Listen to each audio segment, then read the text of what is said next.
Okay. until it becomes okay to go face to face. So that's kind of how that one's coming along. Joel, we are now live on Facebook and people are starting to come in Zoom. Okay. Can they hear me? Yeah, they can hear you now. Hey, Alan.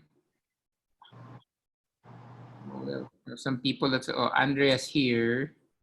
Hi, guys. So, hey, June. Nice of you to come. Welcome. Trying to see who are the ones I know who's joining. Yes, I see. Anybody I know, just say hello, right? There's a comment. There's the comment side on the participants. Hi, Doris. How come I'm not seeing that card? Hey, Doris, you're here. Hi, Miss Doris Dumlao. Who else is here? Hey, Erica. I miss your ice cream. Do you deliver na ba? Hey, Eugene Go, how are you? Good news I heard about your dad. Great. Well, so, hi guys, welcome. We'll be starting in a while, so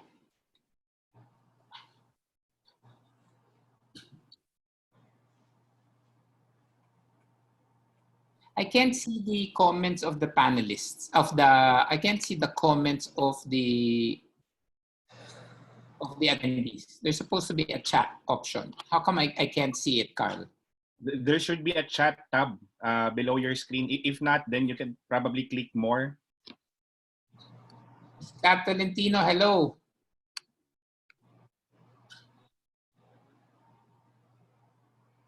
If you don't see a chat tab, then okay.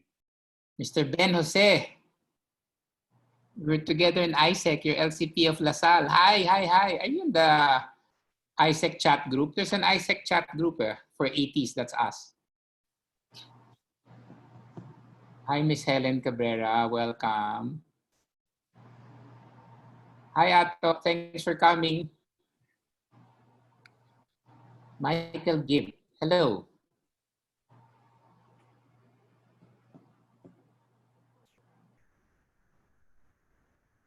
Jed Valenzuela. Hello. Nice to meet you. Yes, it's also live on FB page. So it's under the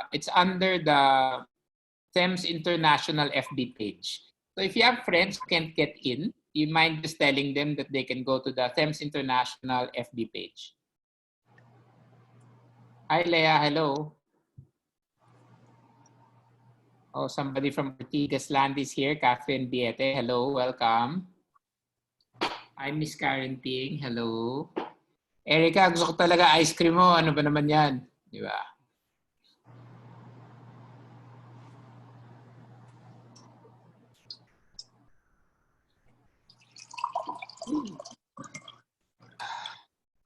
We broke na your record, ano?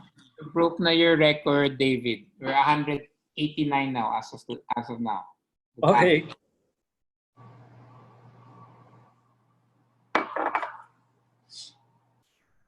Hi, James. Welcome. Next time we have Hey, Radis Tanglao. Hello. Welcome. Batchmate. Mr. James Gatlabayan, next time we have another live cast, pwede ka mag-deliver ng beer. I think that'll be allowed already next time.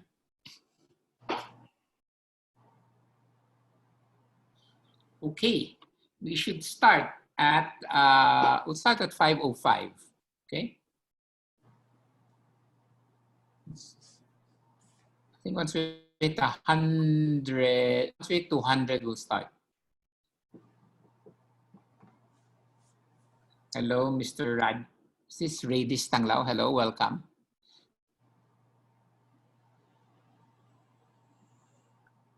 Oh, my batchmate, Attorney Dong Feliciano. you're here. That's after us sharing Voltes 5 videos. Inabot ba yung Voltes 5, David? Yeah. Huh? Inabot ba Yeah, yung of Voltes? course. Of course. In our high school, nakakita kami ng Voltes 5. Actually, I found it from another group. So I posted this Voltes 5, the Voltes 5 opening song na live. Brought back memories with everybody. Everybody started posting Voltes 5, Mazinger Z, and Dymos videos, and so on. It's like, one thing about it, it makes you reconnect. Okay, we're 208. We should start. Okay.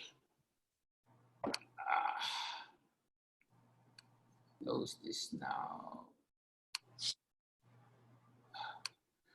Okay, welcome.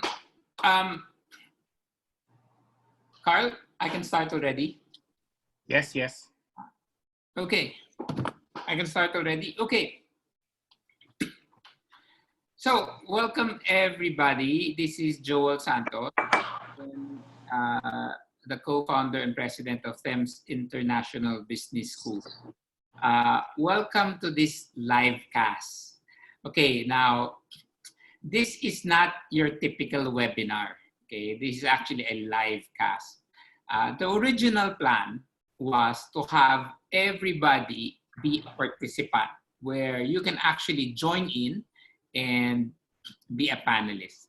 However, in Thames International has a maximum of 300, but the registrants were more than 500. So for now, we will have to we use a webinar programming.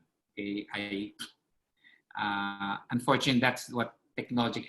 Once we hit above 300, not everybody can have a live video feed. So unfortunately, that's that. So anyway, we'll see how it is. So Ask Me Anything About Real Estate with David Leechiu.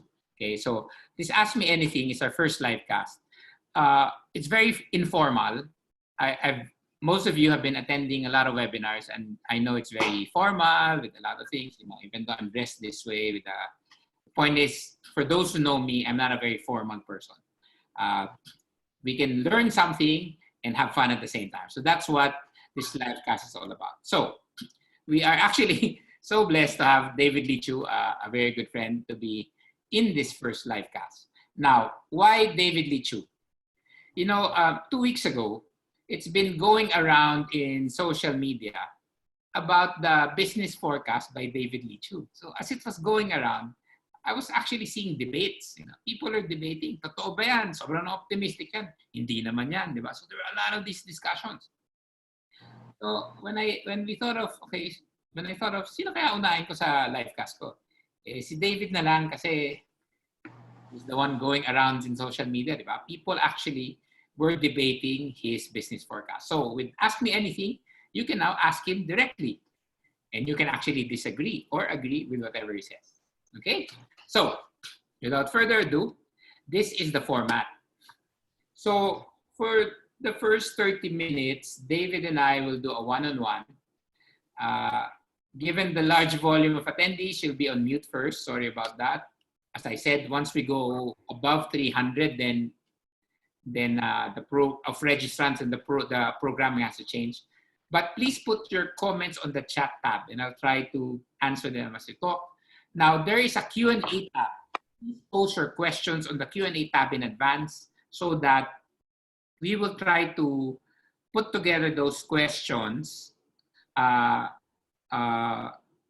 if you can put together the same types of questions para once we start the live Q&A, we know the few that are there. And then we start the live Q&A after the one-on-ones. And with the original plan of having about 300 panelists, which won't pan out given that we're more than 500 registered, we had to do a selection of panelists. Random lang siya. But for those who want to actually volunteer as a panelist, you can do so also later. We'll give you that option. Okay?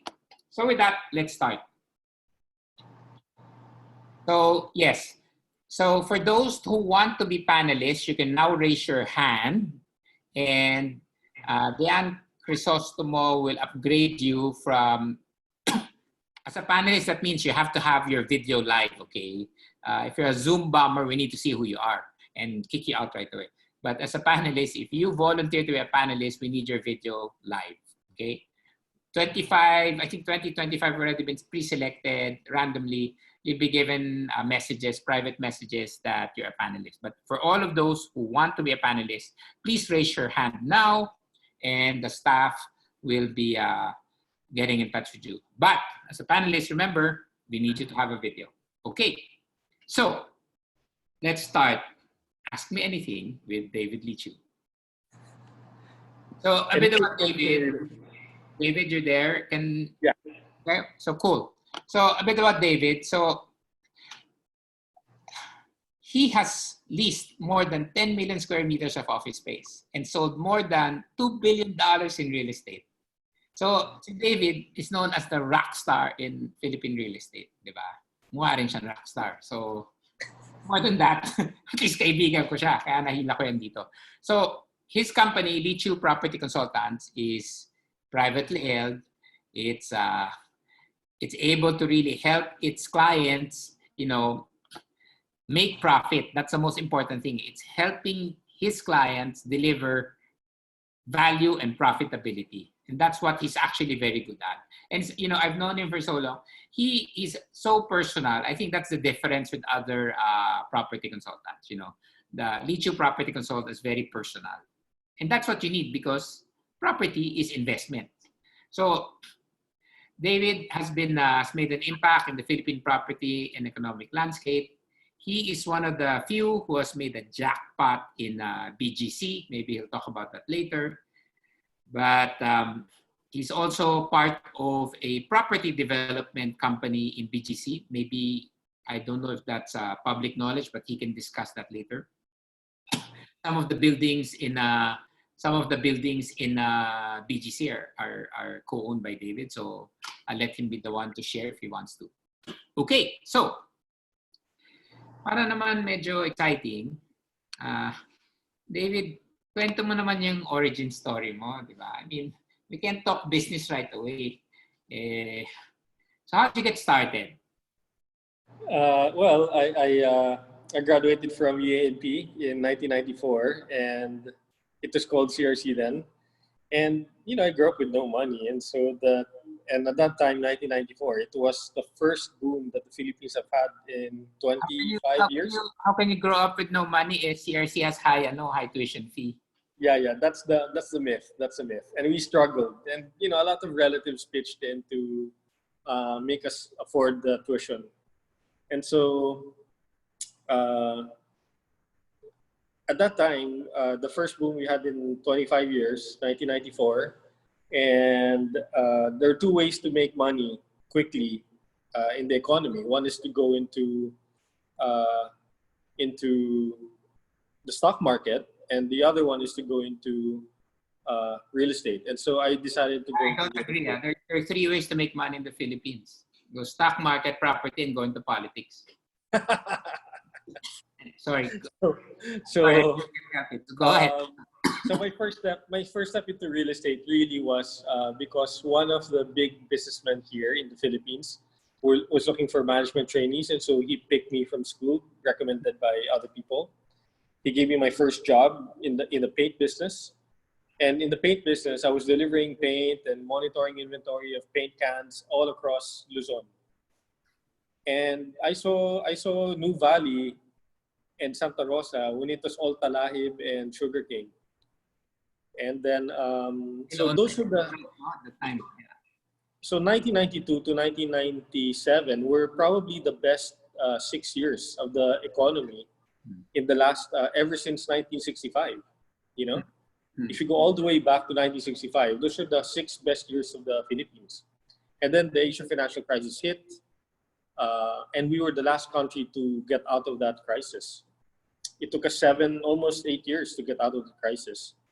And so I've seen the best of the Philippines and the worst, or the worst, because you know, I was very active helping my mom and dad make a living in the 80s. when the economy was very, very bad. So that was maybe my first crisis, economic crisis. The second one was in 97. And so I saw the best, I saw the worst, and that helped, I guess, cement a lot of the elements that I need to remember to be successful in life and in business. So what were those? Just like you, 97 was, for those who are not young enough, for anybody in the 40s to the 50s, anybody above 45 would have felt the early 90s as the best years of their life. Wherever you throw money, lalaki siya, uusbong, di ba? David, you remember that? We were all partying every night. There was so much money. I was single, so that was my, it was the best time to be single during that time. There was so much money and it's so fun. So, but also that was the big crash, right? All of us felt it in 97. So David, with that big crash, what were the lessons that you had at that time that is part of your business principles now? So that at least as you make some of your forecasts later, people know that a lot of it is driven from that experience in 97. Yeah. Just three learnings. So what's interesting is that from that crisis, and which kind of turned around in 2004. So the Philippine economy has been in the boom since 2004. So that's 16 years. It's one of the longest booms of any country in the world and in history. But then in those 14 years, 15 years, people forgot the hard lessons of life, and these are the same lessons and principles that become very important now. So what's that? Just live as frugally as you can, relatively frugal, Number two is cash is king. And you always have to have a nest egg. And people forgot what the nest egg concept was all about. People believed in cash is trash. People believed that, YOLO, life is too short. You only live once, spend it all. Now, people are not saying that anymore, That one day things will be very hard. And to quote a GOT, term, you don't know how long winter is going to be. So, I guess those are some of the hard lessons. Stay in cash, have a nest egg, and the nest egg is loosely defined as 1 year's worth of your living expenses in cash. Okay. And then after that, I invest aggressively, and stay grounded. So guys, so as David and I go through the discussion, at least his major lessons is that, right? Cash, frugality, cash is king, frugality, and then your nest egg, right? Which is basically a year of living expenses. So let's go straight to the point. When the real estate industry before COVID was literally on fire, right? Figuratively, sorry. Because what was the last transaction in BGC for per square meter? Was it 1 million pesos? In land, just about 1 million pesos, 1.1 million. Imagine this. Before COVID, the transaction was 1.1 million pesos per square meter. So you can be standing in a 1 square meter property, and that's worth 1.1 million pesos in BGC. So that's why when they said the real estate market was really on fire before COVID-19, right? So you have this famous slide that actually goes to the history of the real estate market. David, maybe you can share a bit about this one. So this is like the history of the Philippine real estate, right? Before COVID.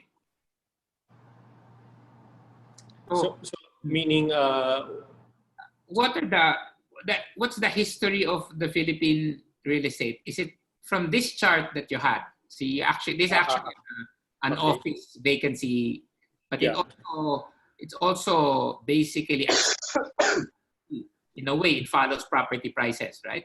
Yeah. So I think in summary, I think if you invested in something like prime real estate in the Philippines in the last 60 years, that would have been probably the best investment you could have made in the last 60 years. Okay, especially landed property in the townships or in the villages. So the best example is Forbes Park. When it opened was something like 200 pesos per square meter when it opened, or sorry, 68 pesos per square 68 pesos per square meter. And today it's about 350, 410, somewhere there per square meter. If you look at the last 60 years, I don't think anything can beat that in terms of a peso-based investment. And if you look at Ayala Alabang, if you look at Valle Verde, if you look at Ayala Heights, Ayala Southdale, well, not Ayala Southdale, but because it's a young village, but the older villages, I think you would have done very, very well. No, not all of us would have been 80 at the time. Yeah. So not everyone can afford Forbes Las Moreneta and Valle Verde, but the point being that landed enclosed villages are one of the best investments you could have had in the last 60 years. And land in Manila, provided it's in a township, has also been a fantastic investment. There's also a saying in real estate that time will correct your mistake. For as long as you are able to hold on to the property, it will correct. And the last peak will be beaten by the next peak. So in other words, it may go down, but it'll always go up. That's what you're trying to say. Yeah. You just have to ride the storm. And which reminds me of the other principle, which is you really have to manage your debt.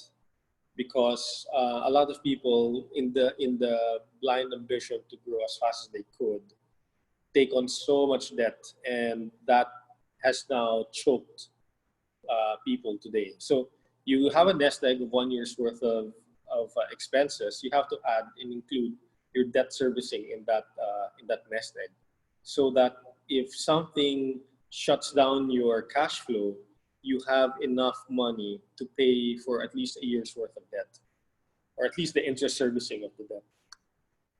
Okay. So and that's the hard lesson, because and what's a modest reasonable debt level? About 50%. I would try not to breach 50%. I guess when times are good, you can go all the way 100%. But the problem is, at 100%, you're hoping for a lot of things to go right, And if things don't go right, even a few things don't go right, it's going to start hurting. Okay. So, which goes to the next question. So it's like there are opportunities when it goes down, and it will always go up. And make sure you don't have debt. So, what then is Philippine real estate for you after COVID? I think we go back to basics, which is buy anything Bonifacio, Makati, because those are the two most prime districts. There will always be demand for real estate. So Makati and Bonifacio property of any kind will be the last to fall in a crisis and the first one to rise in a boom. Okay, that to me is the least risky of assets. I mean, the returns in some times would be very modest, 6%, 7%. You can probably argue that you can get a high return in other places, like you can get 18%, 12% in other places. But, I guess long-term investments need long-term security also. You need to feel secure that your 6% a year is really going to happen. As against, 1 year you get 12%, the next year you get 9%, the next year you get nothing. So those are the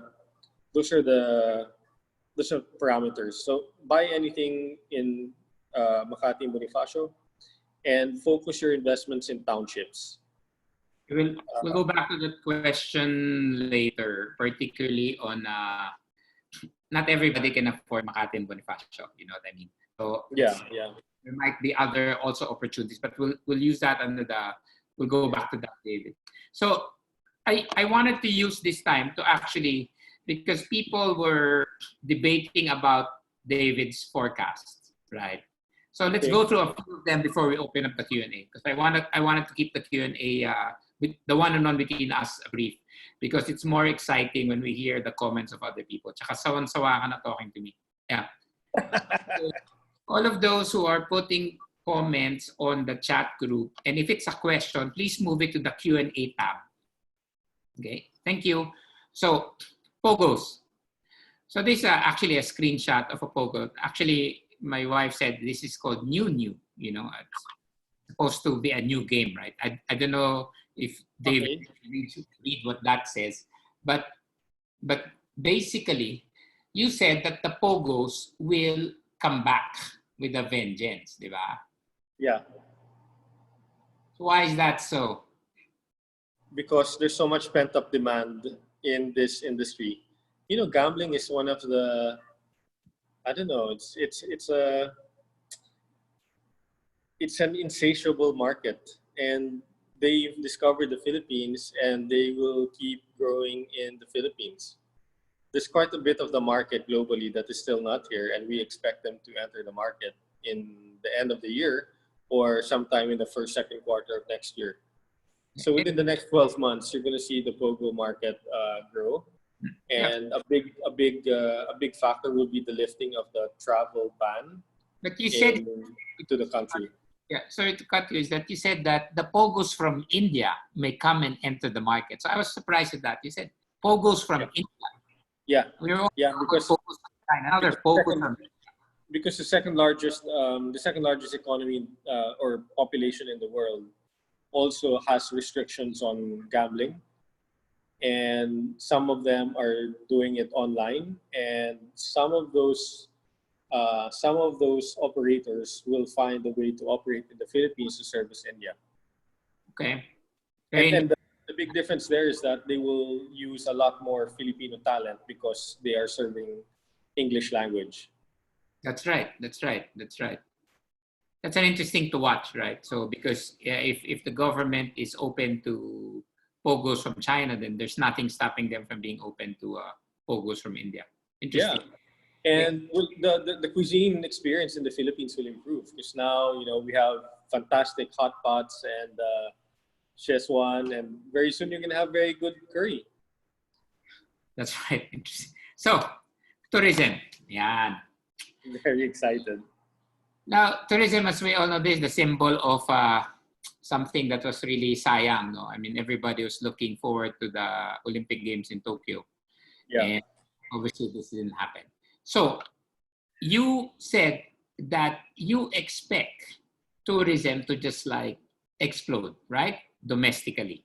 So, in other words, parang people are just going to be so hungry to travel.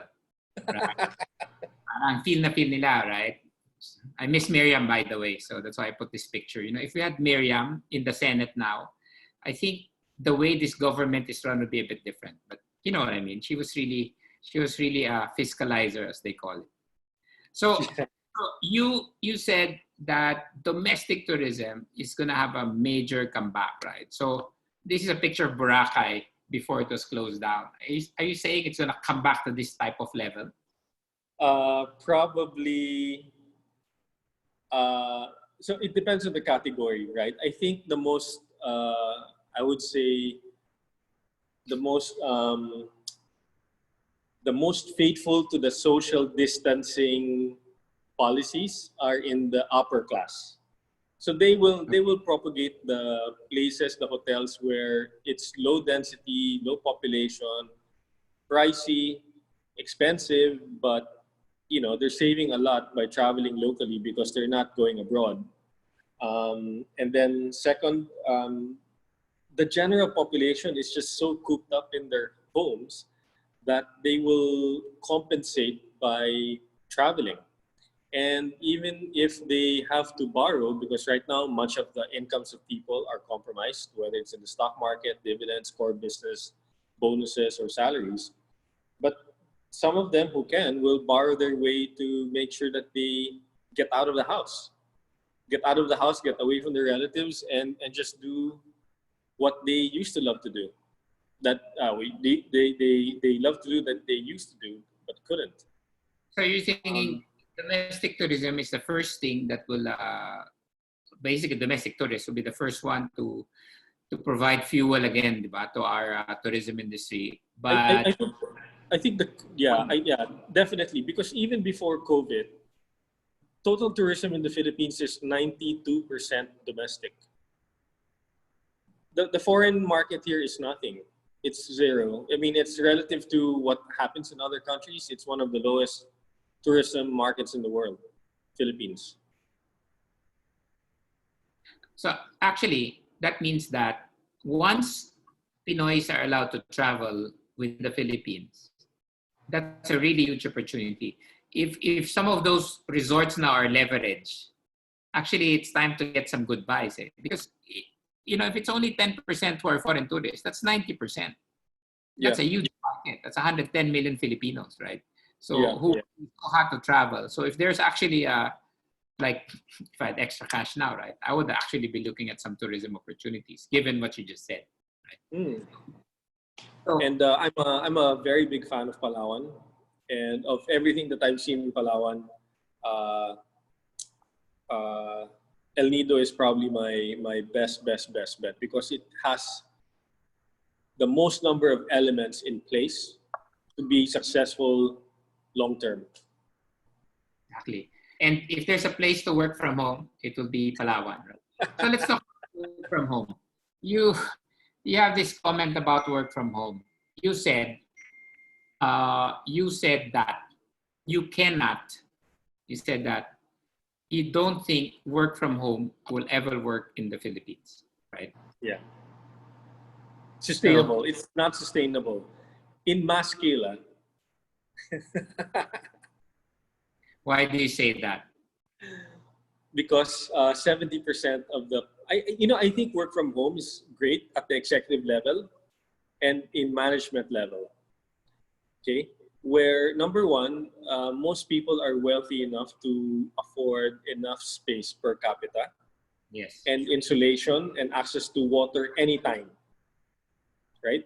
It's important that you have access to water at any time. Like you open the faucet and there's water coming out. Hindi yung you only have water 2 hours a day or something like that, right? Or you have to fall in line to store water and drag it into your house.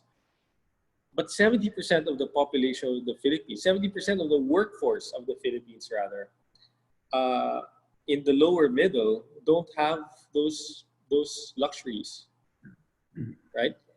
Not only that, but what many of us take for granted is that very few homes in the Philippines have insulation from heat or sound. Right. So you cannot imagine, and here's another component. How big is the typical middle class home? It's probably 120 square meters of floor area with 3 generations of people living in there. The grandparents, a couple to 3, and the grandparents will typically have anywhere from a minimum 5 to as much as 12, that kind of range. And a number of their children still live with them, even if their children are in their 50s. And those children will have their children also living in the same house. That is a typical middle class home, and nothing wrong with that, except that pre-COVID, they escaped the heat by going to the mall, going to school, going to office. And now all of them are on top of each other in the heat, trying to stay sane in the heat, trying to stay sane with each other. And you can just imagine the social structures of those kinds of homes. And you have to factor the fact that in many of these places, there's actual domestic violence taking place. So in addition to that, when it rains, there's no insulation, so you can't hear much when it's raining hard. And then there's all the leaks, and then there's dogs, there's chickens, there's whatever, there's tricycles. It's, you know, so all those distractions kind of get in the way to actually making it productive to work from home. Understood. Actually, the work from home is actually a luxury. Well, let's not forget, well, it depends on your marital relationships, you know. There's also such a concept as social distancing and marital distancing. Understood. Well, which nobody talks about. Apparently, I'm the only one in the market talking about this, but you know, nobody wants to talk about it. So I'm taking the cat out of the bag, so to speak. don't worry. We have some questions on that matter beyond real estate. So let's talk about the residential market. You said that the residential market will soften. Diba? Pre-sales are almost zero. Yeah. And you said developers will now provide deferred payments to buyers currently paying monthly. So it seems the residential market is both a loss but an opportunity to some, right? Yeah. Yeah. So I think this will all start in August. If the lockdown continues to persist beyond July. So I think if we're able to lift and adapt to a new normal by end of July, then we will have time to kind of stabilize in the condominium sector. But Okay. if it goes past July, we cannot hold our breath for that long. And the first thing that's going to trigger this domino effect will be the banks. The smaller banks, well, for one, the banking industry today is telling all their borrowers, all their credit card holders, don't worry, relax, we're in the lockdown, pay me next month. Or pay me 45 days from now, right? But they cannot do that forever. So the smaller banks, maybe the bank, you know, the 9th bank, the 10th largest bank, the 12th largest bank, the 15th largest bank, those guys cannot hold their breath for that long.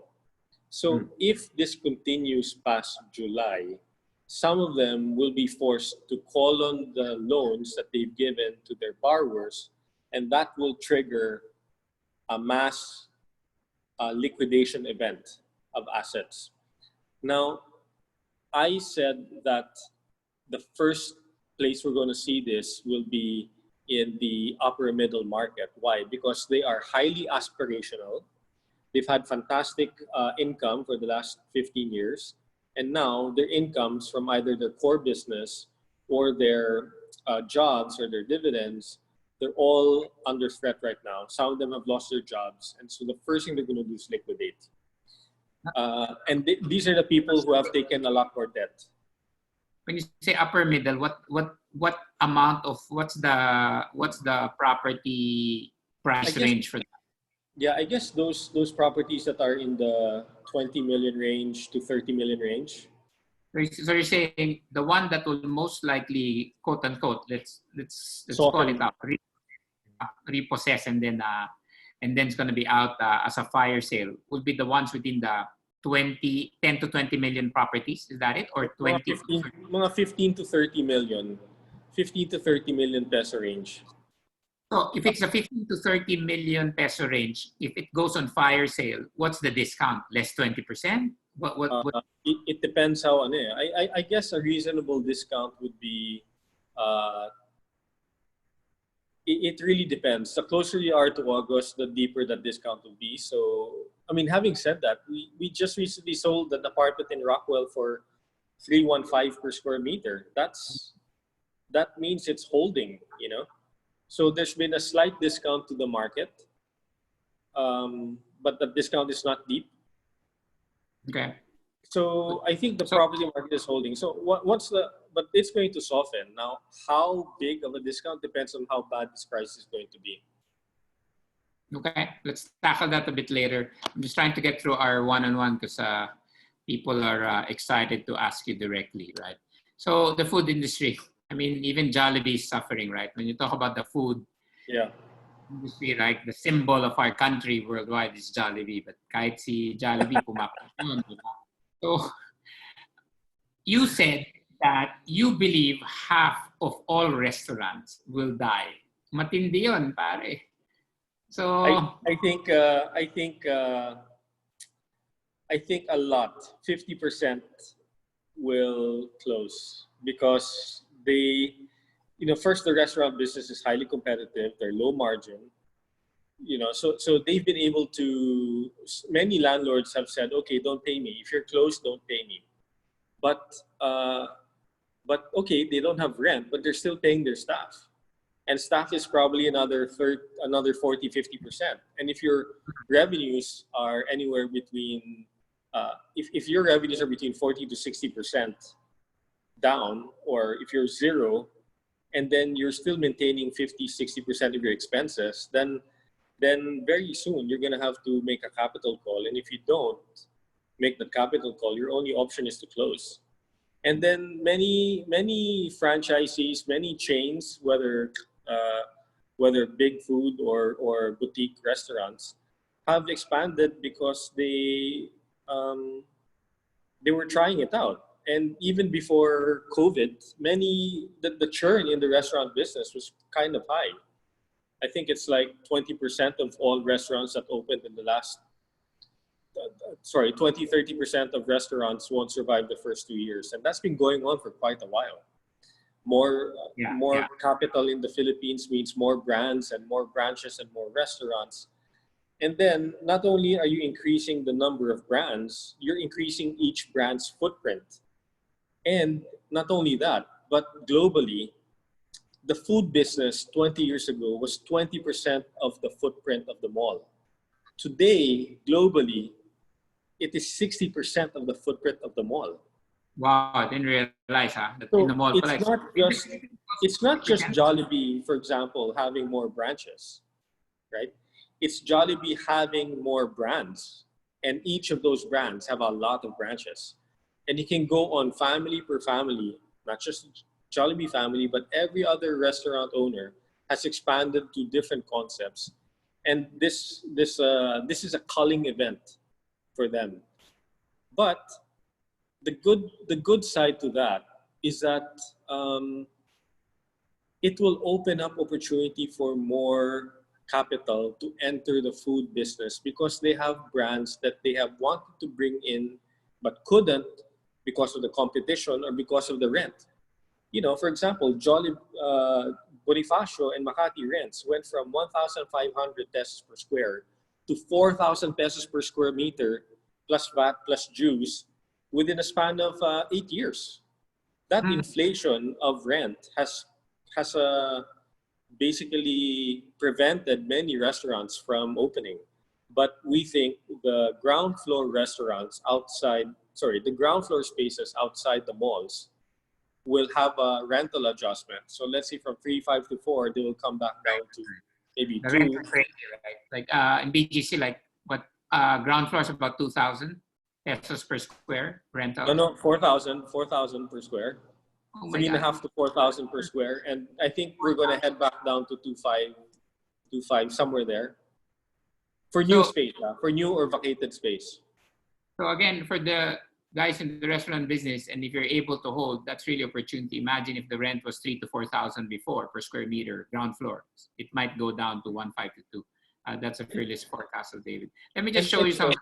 If you look at the provinces, for example, they've recently opened malls in the provinces, and a lot, almost 90% of those malls that have opened have been trying very hard to implement social distancing policy, but the masses are just too repressed, right? And they're flooding these malls again. Look at my picture, David. This is social distancing in Malaysia. I don't know if we can implement it this way in the Philippines, right? So the discipline's different, right? But you're right. Actually, David, even if the rent goes down, look at this one in Hong Kong. you can't fill up you also can't fill up your seats because it's social distancing. Yeah.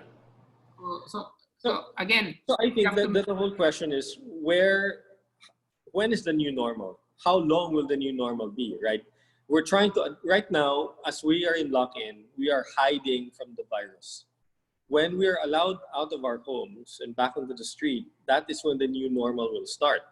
And the question is, how long are we going to be in the new normal? The answer there is as soon as we find the vaccine. Now, the most optimistic view is that sometime in March or May of next year, according to, Bill Gates said two things. One is that most likely, the most optimistic is that we'll find it and produce it and off your shelf between March and May of next year. The worst scenario is we will never find it, right? I'd like to believe we will find it, and it will more or less happen within 12 months from now.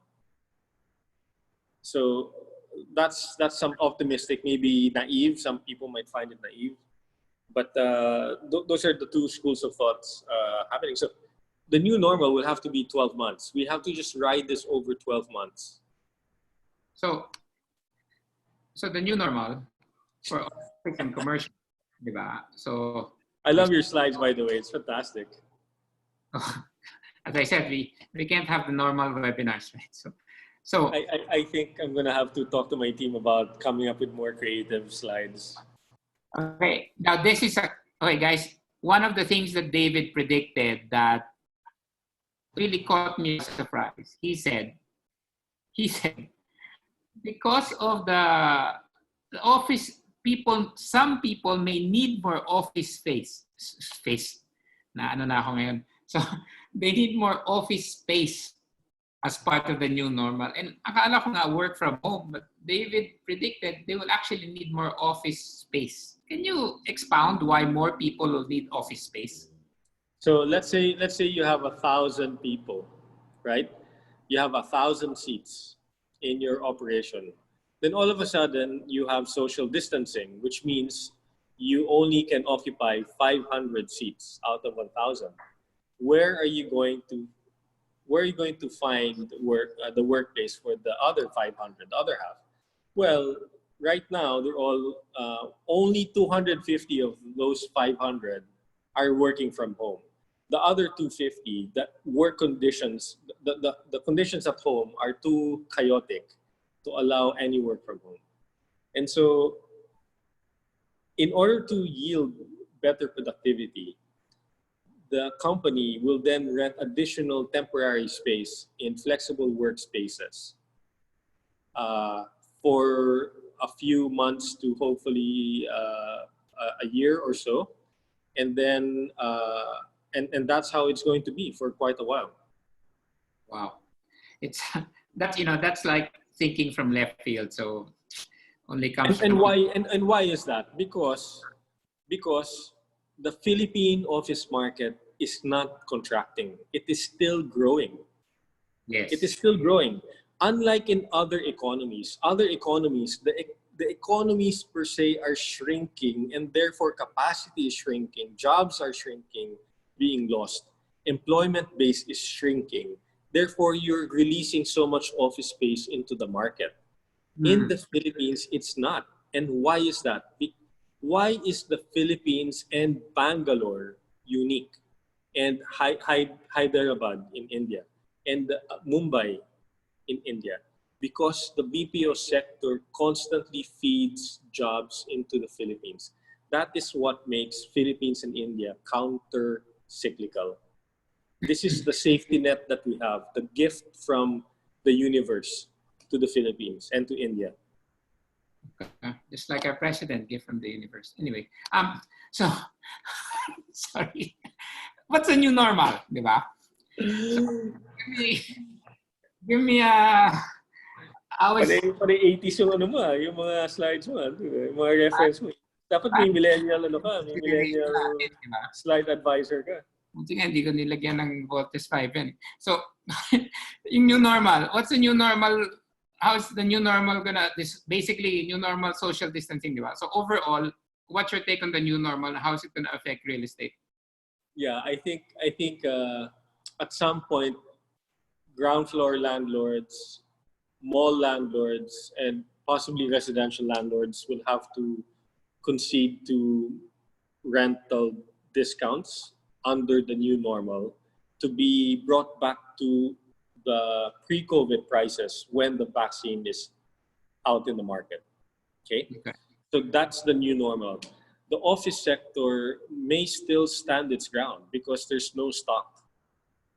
And frankly, the world does not have a choice but to send more jobs to the Philippines and India.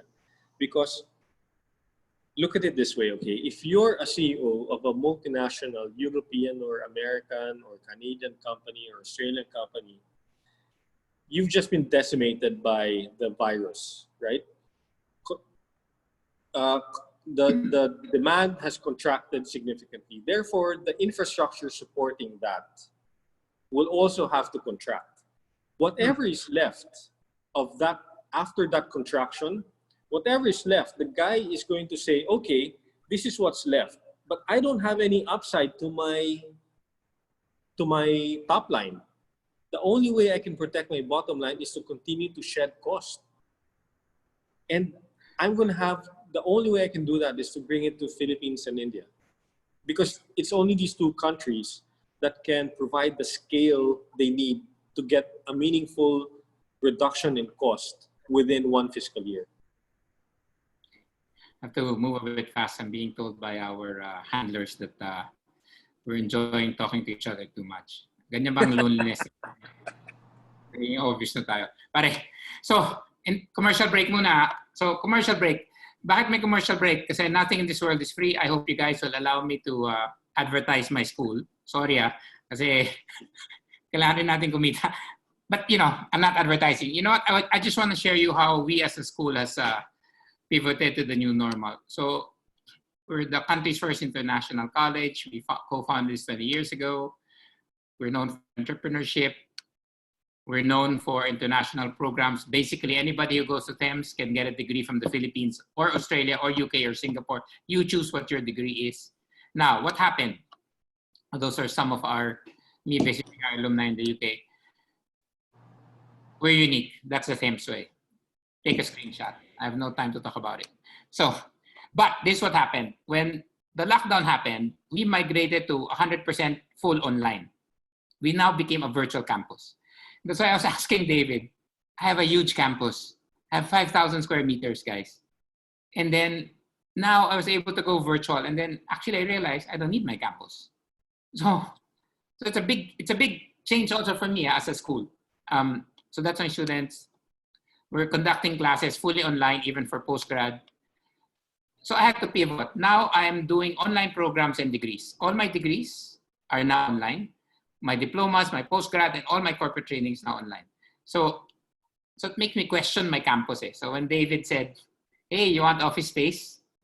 Guys, I think I have space in my campus, so I'm also advertising. We can talk about that later. So anybody needs supply chain that's critical now in logistics, please, we have an online course with the Singapore Institute of Materials Management. 3 courses. Take a screenshot, then just visit the link. And finally, my last advertisement is, kailangan ko na mag-recruit. Please naman go to our virtual open house. It's true, we are going to be the first open house because you can't go visit schools. So we have a virtual open house. So if you have a senior high school, college, or postgrad, go join our virtual open house on Friday. Please take a screenshot now and just register. Okay, so that's enough of my advertisement. So back to regular programming, okay? Now, David, bigyan na natin ng opportunity yung audience mag-ask ng questions. Okay. Wow. It's already... I'll try to answer it as fast as I can. Okay, sorry for the... Oh, nahalata niya masyadong comfortable saan si David. Actually, unahin ko na yung unang question. May mga nagtatanong ng love life mo. Pwede bang yun ang una nating... Di ba? Ask anything about real estate. Keep on getting these texts. Love life raw. Single ka pa ba? Ano ba yan? Open. Yeah. Open. You can Open text siya. me on the side. You can text me on the side. Everybody, you can send a private message to David as a panelist. Nandun siya. So if you want to ask the details, do that to him. Okay, so I'm going to read out the questions. So the staff has clustered them together. Okay, so the first one is, and all of those who are now panelists, you can actually put on your video screens now. So at least, yes, you're all there. So you can actually come in and join the conversation. You'll be unmuted. Okay. So, but let me do one first for the ones who phoned in. Ken Mandigma. Okay. We are at war. I like your family name. So, upon entering the new normal, would you suggest investing in nearby provinces like Laguna, Cavite, since people would start avoiding crowded cities in Makati and Taguig? If so, would you advise people to invest as early as today? So that also comes to the question, and this is a question that everybody's been posting, right? So David, you said kasi the opportunities Makati and BGC, but not everybody can afford that. Eh. So this question is about that. What are the other opportunities out there? Yeah. Okay. So we have 9 to 11 infrastructure projects that will be completed in the next 18 months, and that will open up Clark, Laguna, Cavite real estate that will be accessible to the middle class. Now, the jobs will still be in Manila because that's a global phenomenon called urbanization. It's not that the only way that jobs will start, the only way that jobs will start staying in Cavite, Laguna is if the conglomerates themselves move to those places. So I'm encouraging people to buy in Laguna, Cavite because the infrastructure will make it so much more accessible. And these infrastructure projects will cut traffic by half. What does that mean? The ordinary person that commutes 6 hours a day will only be commuting 3 hours a day round trip. Okay. So, wala bang Batangas? Taga Batangas nanay ko eh. Hindi ba kasama sa opportunity? Next cycle. Next cycle ba yan? Farming Batangas. Nako pa naman, meron na ako inheritance na maganda. Anyway, so I have Kin Quintanar, you're a panelist. You have a question. Can you just say it out loud? Sure. Hi, David. Hey, Joel. Thanks for the invite here.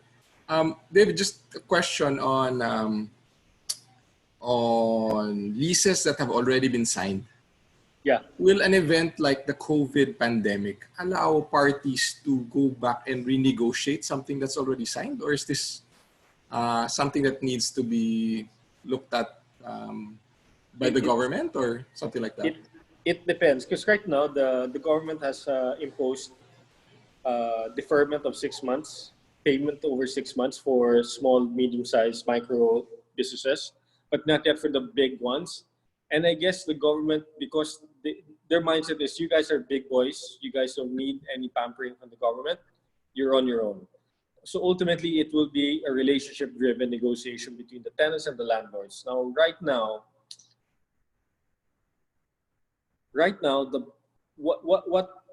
what this crisis has proven is that the office sector is still one of the best investments in the world. Meaning, your mall is shut down, your residential tenants have gone, your ground floor space is gone, your hotel is gone, decimated. The only one producing any cash flow in your portfolio is the office sector. And so that's a very important metric. So while most people will invest in condos, residential condos, they have to divert to office. Now, going back, I think it's really going to be about relationship with your landlord. It depends on the timing of your expiry and how far from the market you are versus the demand. Right now, the demand is compromised, but so is the supply. And so the market is still going to have some level of equilibrium, meaning the forces between tenants and landlords are more or less equal pa rin. Okay. Thanks, David. Yeah. Maraming questions. Actually, guys, can I just have a show of hands? I think we'll extend by 20 minutes kasi dami questions. So people are excited. So show of hands if you want. We'll or anyway, actually, umalis na lang kayo kung ayaw nyo na. Diba? Ganun naman yun eh. So, but we'll extend for 20 minutes. But if you find it interesting, stay on. And pag hindi pa kayo tinatawag ng nanay nyo para kumain, you can stay on. So we'll try to extend, but because there's a lot of people question. Eugene, you had a question. You want to just shout it out loud so I don't have to read it? Yeah, okay. Hi, David. Please share your thoughts regarding the warehouse industry. So warehousing. So I think the demand for warehousing has jumped really a lot because of the movement into online retail and all the backroom that's related to online retail. Now, a lot of people are looking for.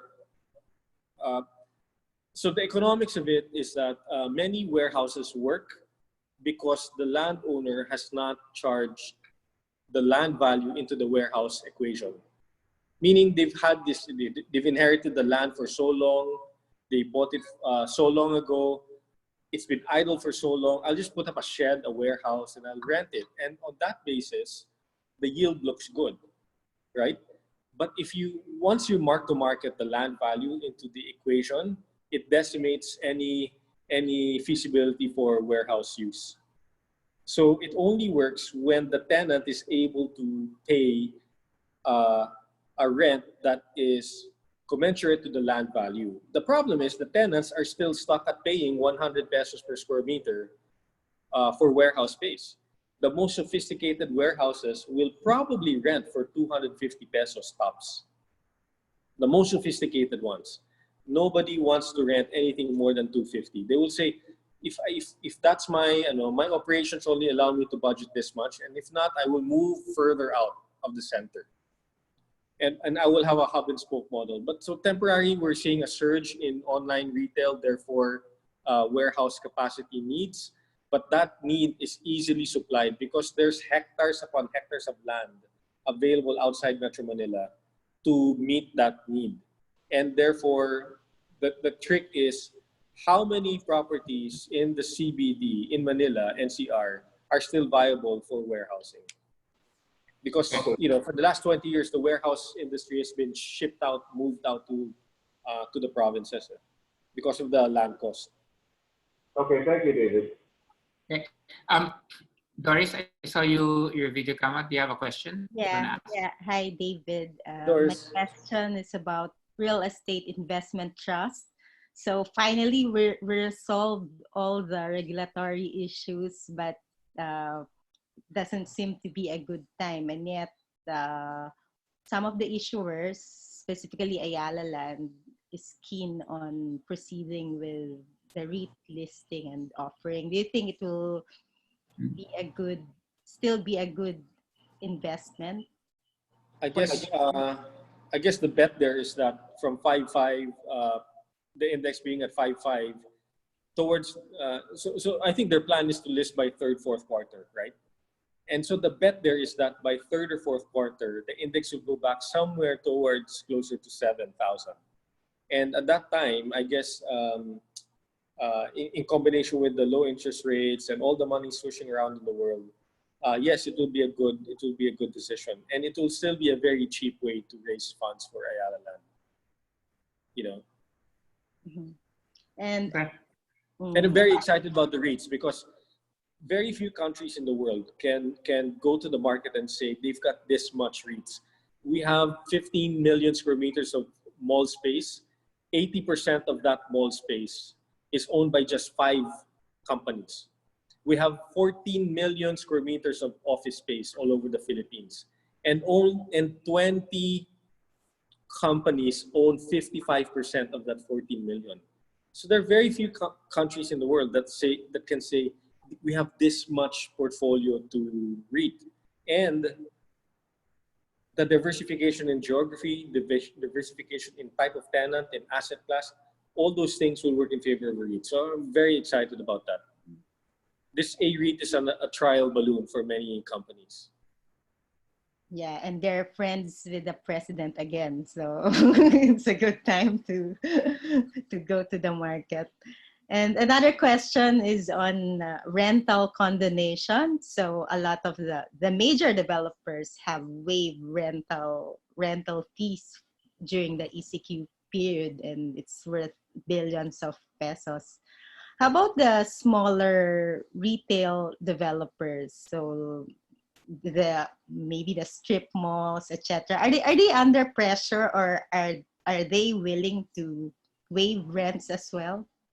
So the ground floor retail rents, they have no choice but to waive 100% for as long as the restaurant or ground floor tenant is not in operation, right? So the question is, what about the other tenants? Well, for as long as the mall is shut down, they have to waive the rent, and that's what's putting them on a lot of pressure. And like I said, right now the banks are still deferring the interest payment and the capital principal payment, but they cannot do that forever. And so the longer this lasts, this lockdown, the longer time the property owners don't have any cash to service the debt, and that's where the problem is going to start cracking. I think if this lockdown continues till August, then we're going to have structural problems happen. We're about to open the market, right? We're about to open NCR hopefully 2 weeks from now. Now, the worst is that we open and then a second wave happens. We will then be forced to do another shutdown. The shutdown will probably happen. So we open up June, first 2 weeks, we'll know already. And then second half of June, we'll shut down. We'll probably do that for another month or two. So we're going to eat up into June. We're going to eat up into July. And then August, if this thing keeps going till August, then we're going to have serious problems. Okay. Thank you. Thanks, Doris. I'll make pansin the ones who filled in the question. So, guys, when I read out a question, it's actually a question from someone, but it actually represents several people. So I hope you don't feel that I will find one that fits everybody. So there's one from Maritoni Trinidad. What's your opinion on leisure estates? Playa Laya, Punta Fuego, beach properties, and all of those. What's the prospects for that? Yeah. So those kinds of properties are money pits, meaning there is very little, there's no economic return. So the people who develop houses there are pure luxury, meaning this is total surplus excess funds. And they're the first ones to be sold undervalued at good prices during a crisis, and they are the last properties to be bought during a boom. So, however, Punta Fuego and all these other beach places are some of the most beautiful places you can have in the world, and they are so cheap. And if you can afford it, then go for it. Playa has done a very good job making it affordable. The only ones before that could afford beach property in Calatagan are the hacienderos and the tycoons, the mestizos. Now, Playa has made it accessible to the middle class. So you can own a 3 million peso plot of land in a beach property. Okay, cool. Michelle, did you want to ask something because you were turning on your video? Michelle Ora? Or not? Okay, let me. Yes. Hi, Joel. Okay, go. Good afternoon. Yeah, sorry. Hi, David. Yes, we're from the telco sector. Yeah. So, yeah. So one of the things that we're looking at is really monitoring how the real estate industry is going to pan out, especially after this whole thing, when we all re-enter and all that. One of the things that we're monitoring is how the residential developments will pan out after this one, because we see a lot of upcoming residential developments that have not been launched yet. Yeah. So our take is that those that are already on pre-selling will probably proceed, right? I don't know if you share that sentiment. But if they're under construction right now, they will proceed. Yeah. And well, my other question is, what about those that have not been launched yet? Because I know there's quite several. They will postpone it until the ones that they have launched have cleared out. Okay, so basically there's going to be some level of delay, and slow down in as far as turnover of properties are concerned, right? Yes. Yes. Yeah. Okay. Thank you. Okay, next question from Ivy De Souza. Thanks, Michelle. What's your opinion on co-working spaces during this new normal? Yeah, I think co-working spaces would be quite exciting for many people because they will fill a need for the ones who need temporary office space during this lockdown, during this new normal. The new normal will produce so much office space demand that it will be viable for co-working spaces. Okay. In this difficult situation, this is from Mel Lumatao. People do you think people, this is really the best time to invest if it is, I'm combining this with another one. Is this the best time to invest if you've never had your own starter home? Diba? Whether it's a condo, or should this be the best time to start and investing in your starter home? The best time to start is to invest meaningfully in the stock market. Okay, I always say that the property market is the last one to fall in a crisis, and it is the first. It's the last one to fall in a crisis. It's also the last to rise in a boom. The first place you will see any reaction to an economic situation is in the stock market. And so even if you don't have a home, it might still be cheaper for you to keep renting. And instead of putting your money in property, put it in stocks. If you need to get out of the stock market, you just snap of a finger, you're out. When you want to go in, you can go in. And the friction cost in the Philippine stock market investing is almost nothing. You know, in the US, you're taxed 30% of your gain, I think, in stocks that you make. But in Philippines, your friction cost is 2% round trip. Actually, part of what you were saying, David, diba? Cash is king. And so even though there's an opportunity, if you're looking at from what you learned, diba, in the 97 crisis, that liquidity, diba, is the key. And I think the best way is to train yourself how to be comfortable investing in the stock market. And once you're able to do that, you're able to raise money very quickly in the stock market because of the friction costs and because of how quickly prices go up and down. Okay. Yeah. And then when you learn, you invest more. When you become more comfortable, and then when you have generated decent amount of profit, then you invest that in real estate, because your next priority is to invest in recurring income, not your home, because you can get your home by renting. But your biggest priority is how do you develop recurring income quickly. Now, you make money in the stock market, and hopefully you don't buy a car, you buy real estate that you can rent so that it produces recurring income. Why recurring income? Because when you're able to produce recurring income, you can borrow money safely. Okay, thank you. There's a very controversial question, but I think I'll ask that. I think it needs to be said, and you might have. This is from Bobby Kok from Singapore. What if the POGOs left the Philippine market for whatever reason, diba?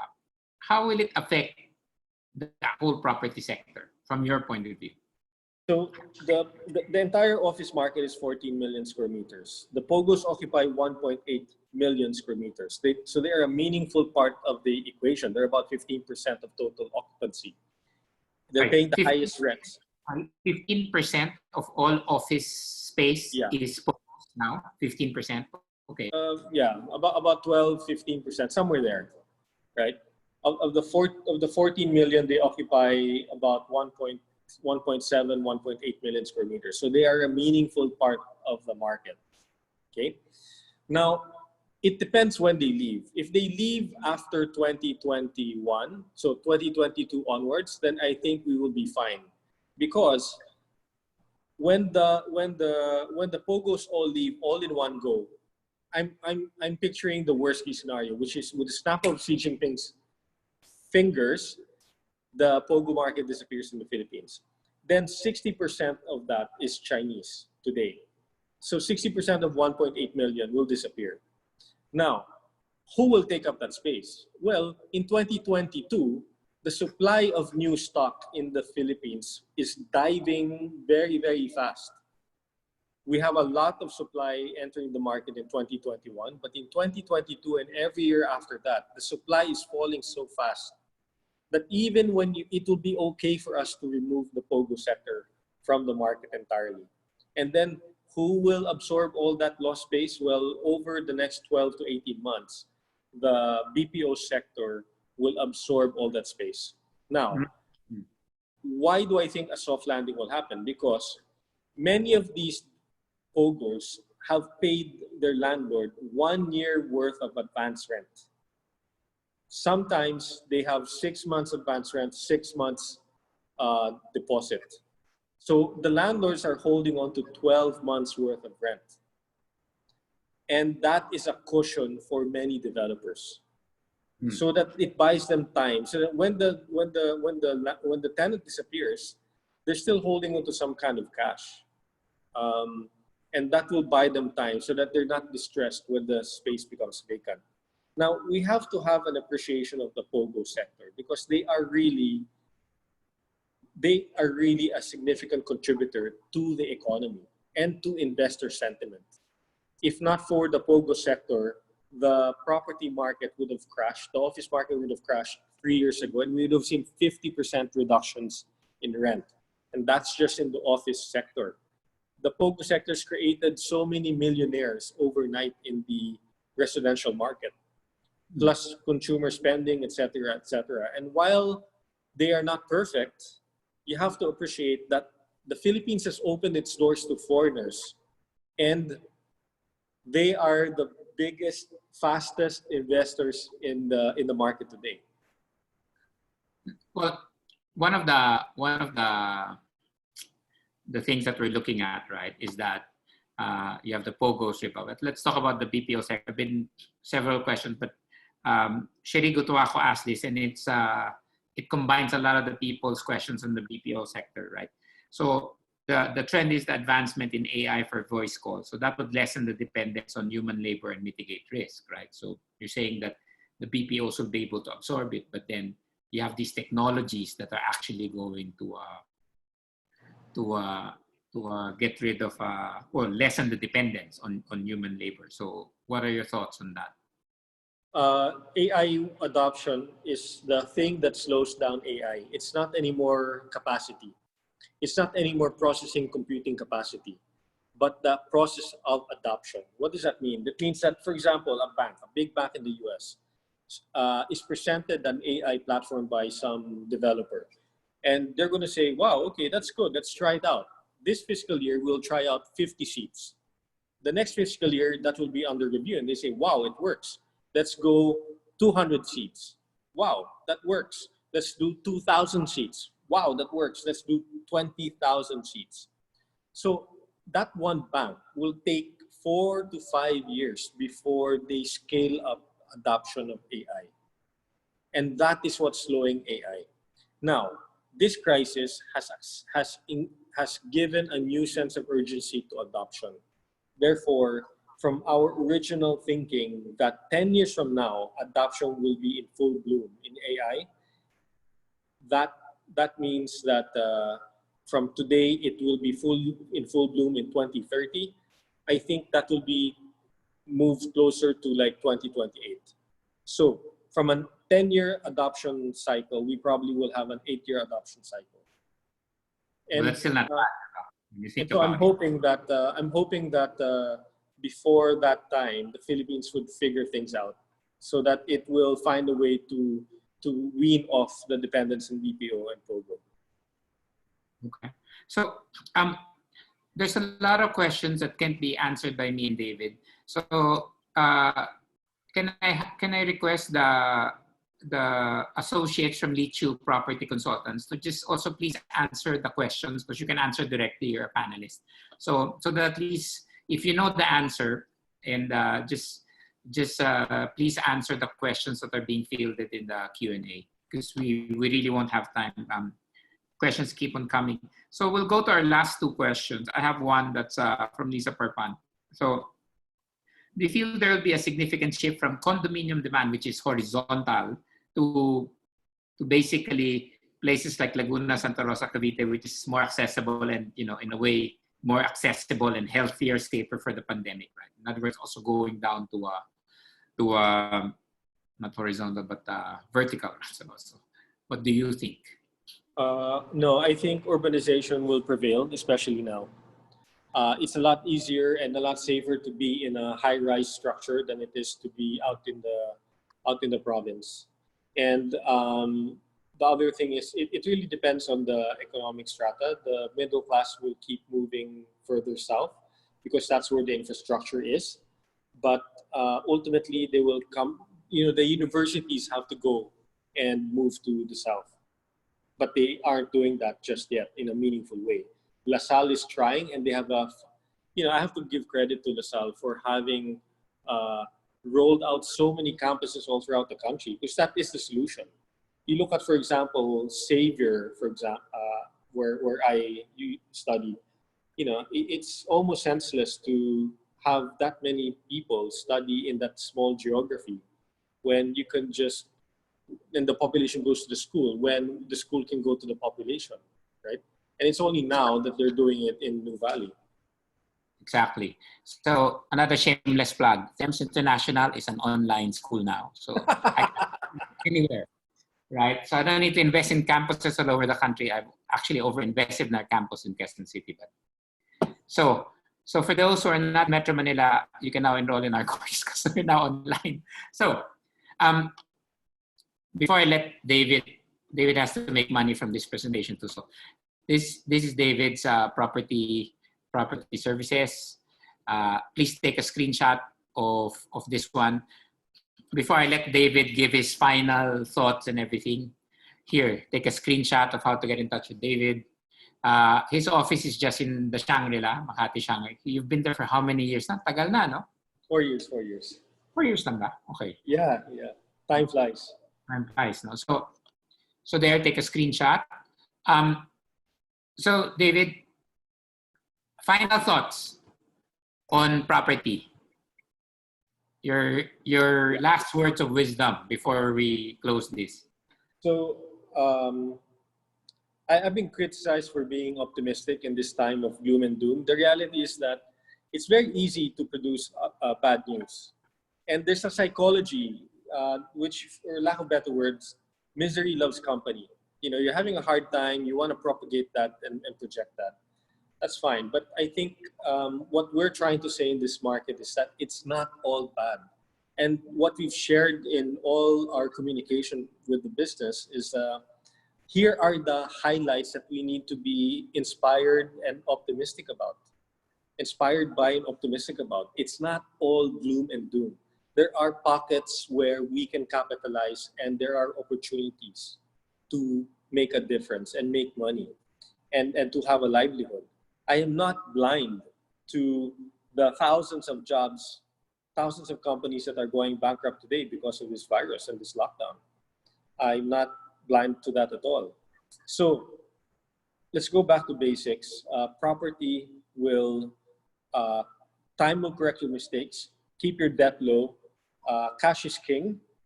And the most efficient way to make money is in the stock market. But as soon as you make money there, pour it into the property market. And I'd like to close by quoting Jack Ma. Jack Ma said that today is bad, tomorrow will be worse, but the day after tomorrow will be sunshine. And that's what we have to look forward to. Thank you, David. So that's my work from home outfit. Okay ba? So work from home, di ba? So guys, thank you for joining me in my frames and my first live cast. So I'll be hosting a few live casts with Thames International, inviting great resources like David to give us insights on what we need as the sign of the times. David is the first one because real estate, there are really opportunities. So these are our contact details. So please answer the survey question after this, because I'd like to do other live casts that are actually things that you really want. So this is my way of just sharing my network and sharing knowledge. So my own final words to everybody is that thank you for coming. I look forward to the next live cast. And then, just like David said, it may look hard now, but there are really a lot of opportunities. I'm really so excited. It's really tougher for us, but then I see a lot of opportunities. And let's keep this conversation going. Talk to your friends. There are a lot of opportunities. So with that, David, thank you for being the first guest in the Thames International Livecast. And for everybody, thank you for joining us today. Take care and stay safe. Bye, guys. Thank you, Joel, for having me. Thanks, David.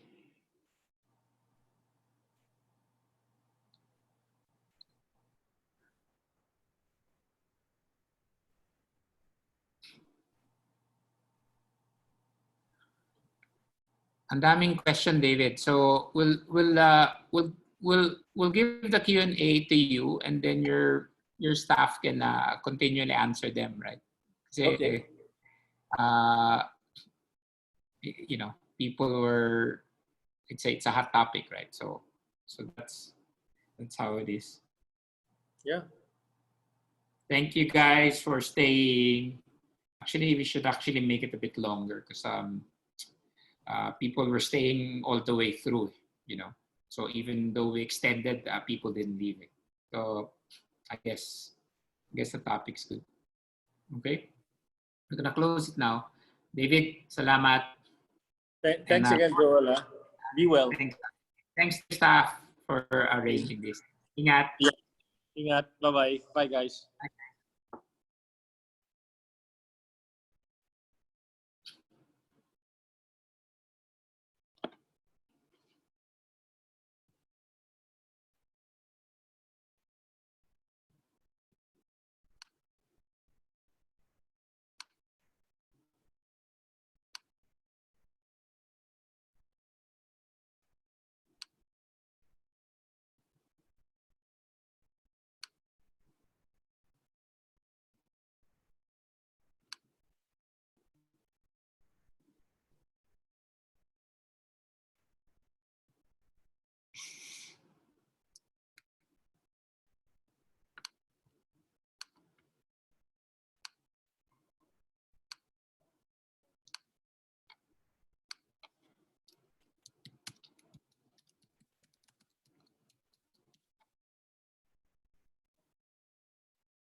We can end the webinar now. There are only 31 attendees left. And then the chats. Okay. Yeah, you can end it. Thank you. Joel, do we debrief on a separate Zoom? Sure. Let's do that. With David also. Okay, sige. Dayan, paano na lang ulit nung ano? Hindi, tawagan lang siya. So let's close it. Thank you, guys. Okay, thank you.